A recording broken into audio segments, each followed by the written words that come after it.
Bonjour à toutes et à tous, bienvenue, peut-être que vous nous rejoignez sur le plateau de la matinale. Ravi de vous retrouver en ce mardi 18 juin 2024. On fait tout de suite un point sur les titres, sur ce qui vous attend durant cette demi-heure avec ces nombreux électeurs qui ont choisi de faire une procuration pour voter aux élections législatives du 30 juin et du 7 juillet prochain. C'est peut-être votre cas, les scrutins ayant été annoncés particulièrement tardivement. Nous irons à Fontenay-le-Comte pour voir un peu comment cela se passe. On parlera de visites guidées également organisées par l'Office de tourisme de la Vendée du Sud à destination des hébergeurs cet été. 5 visites sont prévues. À suivre aussi le plus de l'info, la chronique asso et l'extrait de Backstage aujourd'hui. Le jeu avec 2 lots à remporter cette semaine. Un pour remporter le guide du Petit Futé 2024, un autre pour le Cirque Zavata, un pass famille de 4 places, des places au plus près des artistes. En plus, le nouvel indice, le deuxième de la semaine, pourra peut-être vous aider à répondre à la question. La météo, avant tout ça, avec un ciel dominé par les nuages. À nouveau, nuages qui nous donnent en plus de la pluie, plutôt faible quand même, faut le noter. Température plutôt douce, puisque nous comptons en moyenne dès ce début de journée de 18 à 19 degrés. À l'arrière de la perturbation, les éclaircies pourraient revenir par le sud dans une ambiance lourde cet après-midi, voire orageuse. Les températures afficheront de 20 à 23 degrés au meilleur de la journée. Les marées maintenant, les horaires avec une basse mer prévue ce matin à 8h52 puis 21h10, la pleine mer en milieu d'après-midi à 15h14, coefficient de marée 48,51. Les marchés alimentaires pour cette journée de mardi. Vous pouvez vous rendre à Saint-Laurent-sur-Sèvre, Dompierre-sur-Yon ou encore la Bruffière. Un peu plus dans le sud, comme vous pouvez le voir, nous avons celui de Talmont-Saint-Hilaire ou encore les Sables d'Olonne. Nous sommes le mardi 18 juin 2024 et le 18 juin, nous souhaitons une bonne fête aux Ophélie et Armand. C'est le top départ des épreuves du baccalauréat pour les élèves de terminale ce mardi dans l'Académie de Nantes. Cela concerne près de 40 000 candidats. Bon courage à eux, bonne chance. À tous les gourmands, c'est la journée mondiale du sushi aujourd'hui. C'est également celle de la gastronomie durable. Côté anniversaire, on a 2 sportifs qui le fêtent. On a le footballeur Pierre-Emerick Aubameyang qui a 35 ans, le tennisman Richard Gasquet qui en a 38, l'humoriste Jamel Debbouze a quant à lui 49 ans. Le soleil se couchera ce soir en Vendée pour 22h02. Voilà pour les infos pratiques, place au journal.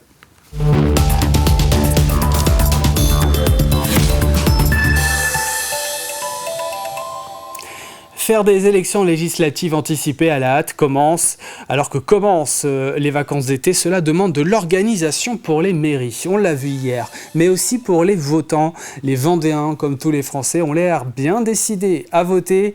Depuis l'annonce de la dissolution de l'Assemblée nationale, les demandes explosent en gendarmerie. L'imprévu et le caractère exceptionnel poussent donc les absents à faire leurs demandes. Version papier ou version numérique. Reportage du côté de Fontenay-le-Comte de Mathis Pires. Carte électorale, d'accord. Dans cette gendarmerie, les demandes de procuration s'enchaînent. C'est pour une procuration pour le vote. Chaque jour, des dizaines de personnes viennent remplir ce précieux formulaire. Une ou deux, vous pouvez cocher les 2, par contre vous mettez pas de date. Oui. Quasiment tous les jours, c'est ça. Il y en a beaucoup, à force ça devient pas une routine, mais on est habitué. Ça dépend, version numérique, ça soulage un peu. Après, version papier, c'est ce qui arrive le plus souvent, donc c'est normalement une dizaine, c'est ça, par matinée et par après-midi. Pour la plupart des personnes rencontrées ce matin, voter était pour eux une évidence. Donner ma petite pierre à l'édifice, éventuellement, j'aurais pas voulu louper ça. Il faut absolument voter. Je ne veux pas être absente. Mais alors, comment faire pour faire sa procuration ? Tout d'abord, si vous n'êtes pas inscrit sur les listes électorales, c'est trop tard. La date limite était le 9 juin. Mais pour ceux qui le sont et qui ont un empêchement, l'inscription en ligne est possible sur ce site. Quelques informations à transmettre, carte d'identité, numéro d'électeur et le tour est joué. Une fois muni de votre code, direction la gendarmerie pour s'identifier. Il faut vraiment que ce soit la personne qui donne son vote qui se présente à l'unité. Et nous validons la demande. Cette demande est approuvée et ils reçoivent une confirmation par mail, comme quoi elle a bien été prise en compte. Et si toutefois vous ne connaissez personne pour voter à votre place, le site Plan Procu se charge de tout. Près de 410 000 procurations dans le pays ont été établies par le ministère. Tous les noms des candidats à l'élection législative d'ailleurs sont connus. Ils sont 28 au total répartis dans les 5 circonscriptions vendéennes. Liste à retrouver sur notre site internet tvvendée.fr. À l'occasion de la journée mondiale du don du sang, l'EFS, l'association des donneurs de sang bénévoles des Herbiers, a organisé une collecte spéciale. Vendredi dernier, 215 donneurs étaient attendus à l'espace Herbauge. Pour la collecte, pas moins de 20 infirmiers et médecins étaient présents. Un après-midi exceptionnel dont tout le monde se souviendra, puisqu'au moment de partir, les donneurs ont reçu un petit cadeau, un tirage au sort aussi pour repartir avec un porte-clés, tote bag, une pièce en chocolat ou encore des fleurs. Sur place, les bénévoles ont mis les petits plats dans les grands et en ont profité pour organiser une tombola afin de récolter des fonds pour leur association. Aujourd'hui, on a réussi à marquer le coup en diversifiant toute notre collation, toute notre organisation, plein de choses. Donc on s'est dit, c'est nos donneurs, il faut les motiver, il faut qu'ils reviennent. Et après, pour que chaque donneur il se rappelle de cette journée du 14 juin, on leur offre à tous un éco-cup, un petit savon des collines. On a un petit porte-clés goutte de sang. On a un petit papier aussi qui est gagnant. Tout le monde est gagnant. Bon, aujourd'hui est une journée particulière, en effet, c'est la journée mondiale du don du sang, qui est une journée qui a été créée sous l'égide de l'OMS en 2004, afin de promouvoir le modèle éthique du don du sang, et aussi et surtout de remercier tous les donneurs qui se mobilisent, mais aussi les partenaires, les associations et aussi les personnels de l'équipe. On peut rappeler que ce sont 1 million de malades par an qui sont soignés au moyen soit de produits sanguins labiles, des concentrés globulaires rouges, des plaquettes, du plasma ou des médicaments dérivés du plasma. Au collège Les Gondoliers à La Roche-sur-Yon, des élèves de 4e ont accueilli des élèves de CM2 dans le but de leur présenter différents métiers. Des métiers intervenant dans le processus de fabrication d'un objet, chef de projet, designer ou encore graphiste. Des ateliers ludiques et pratiques étaient proposés vendredi dernier. On est vraiment chargé de faire découvrir ces métiers de la création aux élèves. Après, à cet âge-là, c'est sûr que c'est compliqué de savoir, mais au moins ça éclaire sur les idées qui existent et les possibilités à avoir. Pendant que nous, on leur fait découvrir potentiellement de nouvelles portes pour leur orientation ou quoi, et nous aussi, ça nous montre le métier d'animatrice. En fait, c'est gagnant-gagnant. On est encore très jeune, on est seulement en 4e, donc on a déjà appris les métiers, comment les présenter aux jeunes, et on a aussi découvert d'autres métiers. Je connaissais pas forcément tous les métiers et j'ai appris aussi à faire les maquettes, tout ce qui suit avec, et je trouve ça vraiment génial. Un des objectifs de cette rencontre, montrer qu'il n'y a pas d'âge pour s'intéresser à son orientation et éveiller la curiosité autour de différents corps de métier, dès le plus jeune âge donc. Le projet était encadré par plusieurs professeurs du collège et une chef d'entreprise.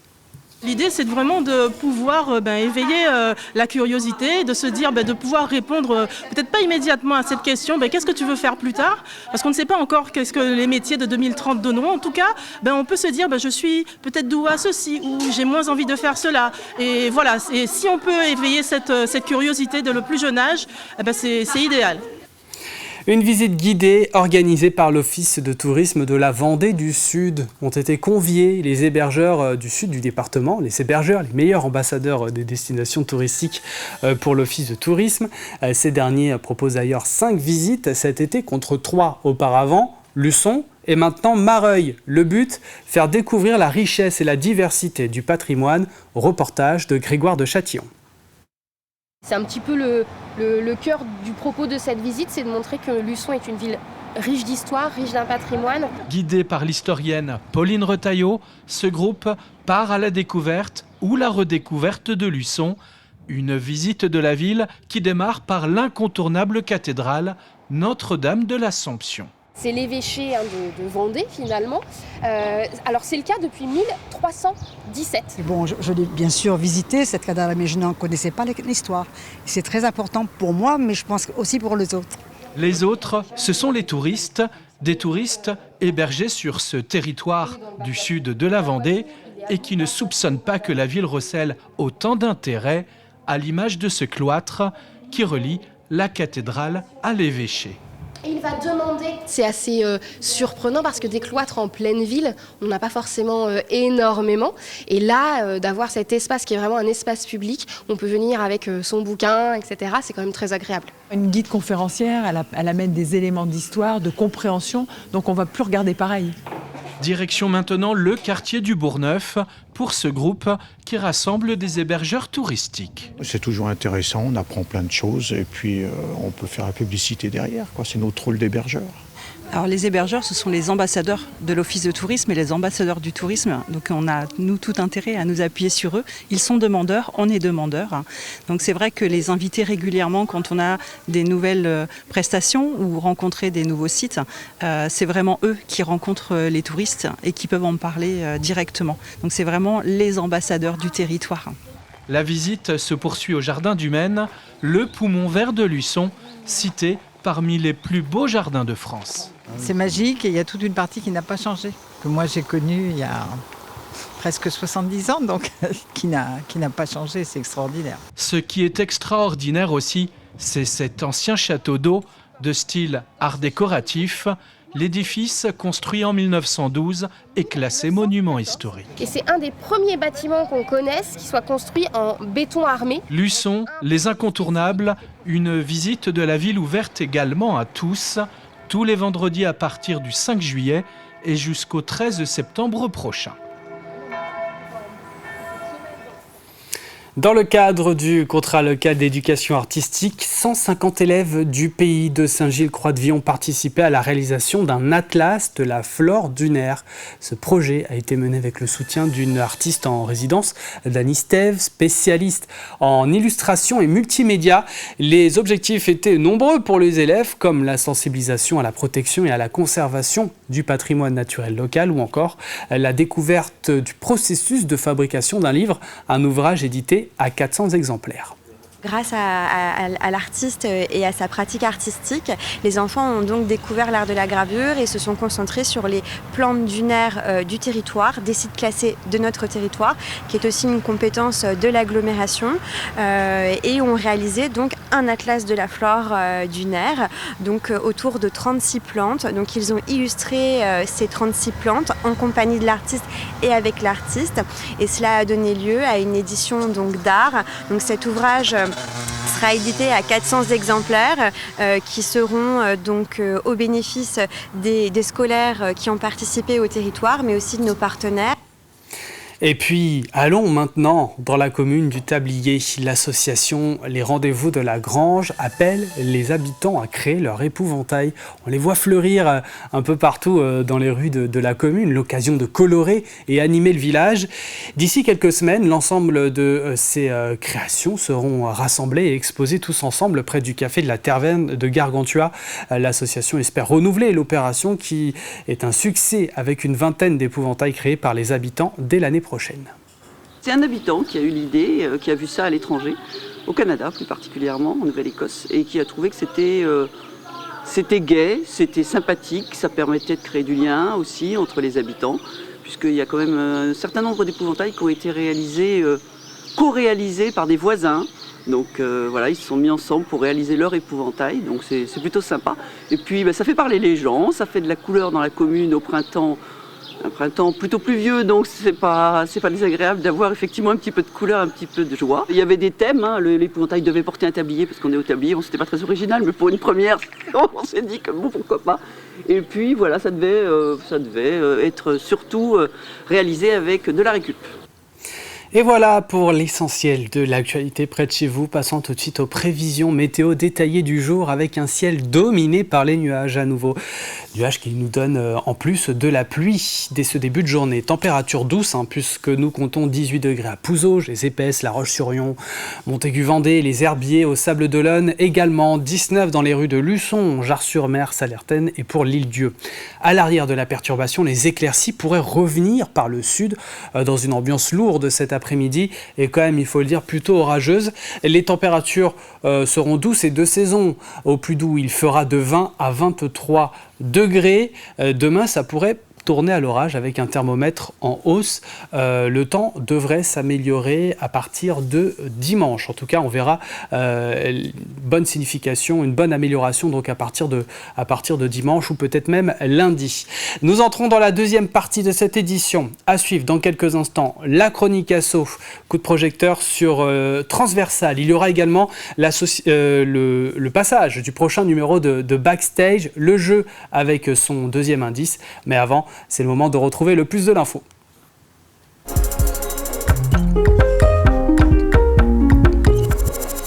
Nous parlons du centre hospitalier des Sables-d'Olonne. Ce matin, l'établissement s'est doté d'un nouveau mammographe. Quelles sont ses caractéristiques, différences pour les patientes? Est-ce que ça peut inciter au dépistage? Voici 3 minutes pour en savoir davantage.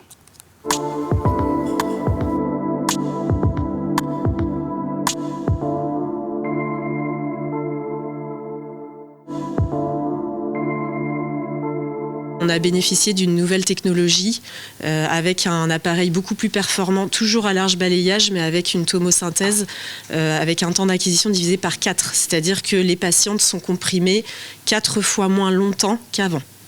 Donc moins de douleur, une compression plus douce avec un matériel adapté et l'intelligence aussi artificielle intégrée dans l'appareil qui permet de faire une compression progressive sur le sein.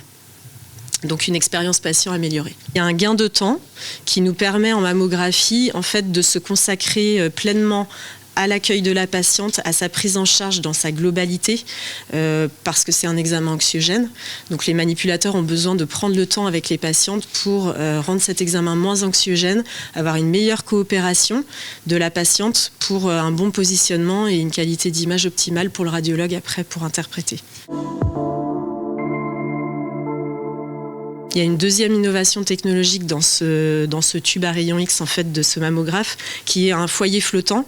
Donc c'est un peu technique, mais en fait c'est une technologie qui permet d'améliorer la qualité image sur les toutes petites lésions en tomosynthèse, ce qui va permettre aux radiologues de mieux détecter toutes ces lésions mammaires avec plus de précision.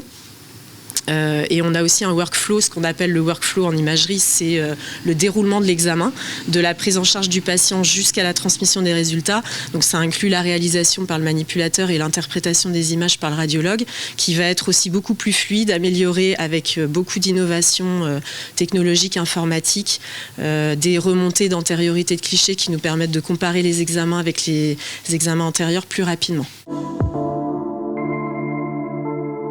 Alors là, il n'y a pas de comparaison, aucune. C'était plus douloureux quand même, ça pressait davantage que là, on ne sent rien du tout. C'est vraiment d'une légèreté. Voilà. Et donc moi, je viens régulièrement tous les ans parce que je dois être surveillée, parce que j'ai un gène et on doit me prendre. Alors donc, je viens avec presque plaisir. Il y a un plan en fait d'amélioration de la prise en charge du dépistage organisé du cancer du sein 2024-2028 qui vient d'être publié et qui, dans les actions à mener, préconise de prendre en compte la douleur dans les freins éventuels au dépistage. Donc c'est une nouveauté depuis cette année et effectivement la mise sur le marché d'appareils comme ça qui sont beaucoup plus confortables pour les patientes vont inciter les patientes à se faire dépister puisque la douleur est un frein. Et voilà pour le plus de l'info à retrouver ce mardi sur TV Vendée. Allez, je vous propose à présent de poursuivre avec la chronique asso.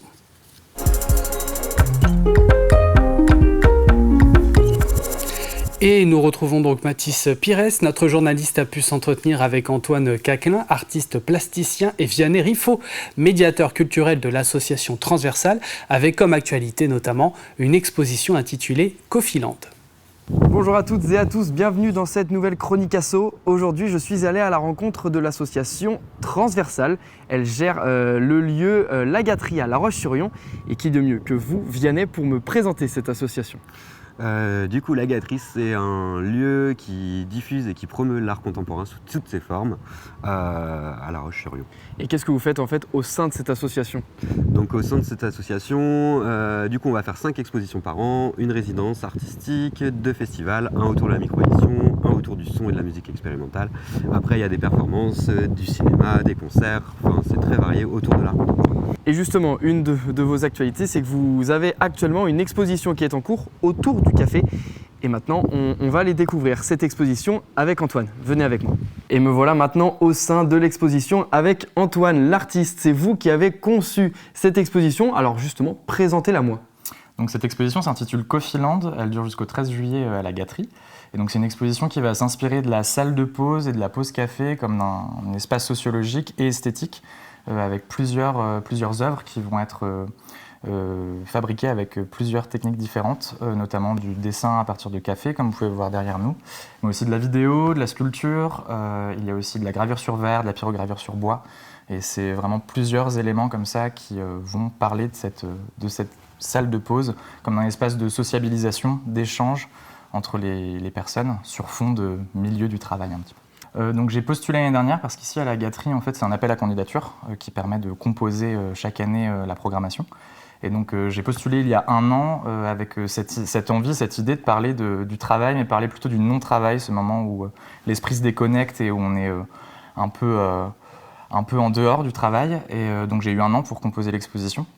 Et donc j'ai fait beaucoup de recherches, notamment avec de la lecture, notamment avec des films, des podcasts qui m'ont permis aussi de développer toutes ces œuvres et qui viennent apporter différentes nuances, différents points de vue sur cet instant-là. Et vous organisez aussi cet été pour ceux qui veulent s'initier justement à l'art des ateliers. Ouais, il faut savoir qu'à la Gâterie, il y a les ateliers Charlie et la Gâterie qui sont des ateliers pour enfants qui sont toujours en lien avec l'exposition. Et donc le prochain atelier sera le 22 juin de 10h à midi pour des enfants de 6 à 10 ans. Et ça va être un atelier par rapport au café, à la peinture au café notamment. Bon, eh bien, vous l'avez entendu. Et maintenant, si vous êtes intéressé, les informations s'affichent juste en bas de votre écran. La Chronique Asso est maintenant terminée. On se retrouve la semaine prochaine. Et vous savez tout sur l'actualité de Transversal, cette association donc basée du côté de La Roche-sur-Yon. Allez, c'est parti maintenant pour l'extrait du jour.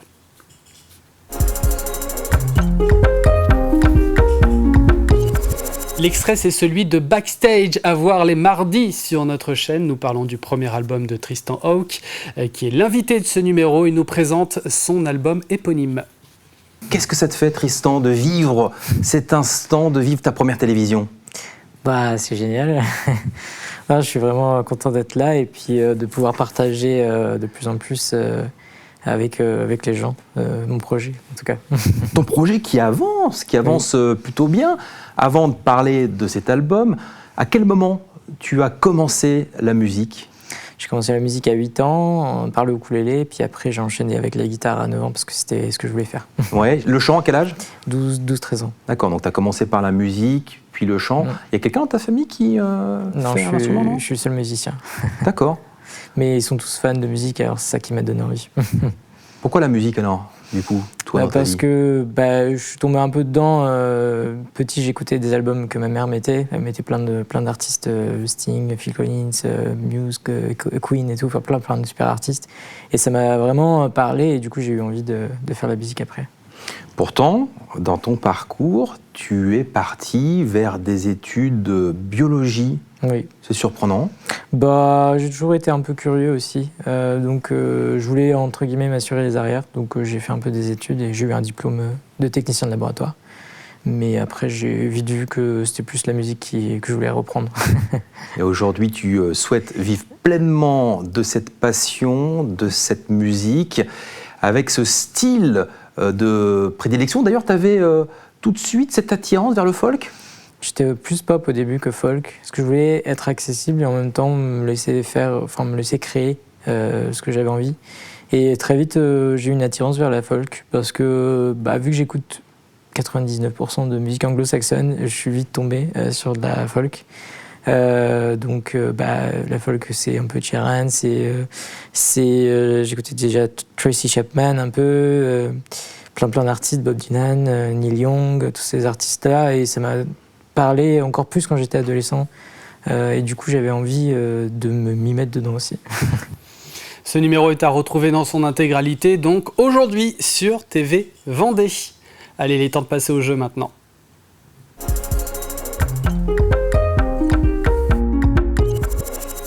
Nous vous offrons 2 lots tout au long de la semaine. Nous avons le guide du Petit Futé, l'édition 2024 qui vient de sortir, mais aussi un pass VIP famille 4 personnes pour le cirque Zavata. Il y a une condition pour cela, c'est juste de répondre à cette question. La voici. Quel âge a la Cinémathèque de Vendée cette année? 5 indices tout au long de la semaine. Voici le deuxième, c'est le numéro du département de la Manche. Si vous avez la réponse, eh bien direction notre site internet tvvendée.fr. Bonne chance! C'est la fin de cette matinale, merci de l'avoir suivi. L'info revient à 12h30, journal qui sera présenté par Simon Filippo. Passez une excellente journée sur TV Vendée.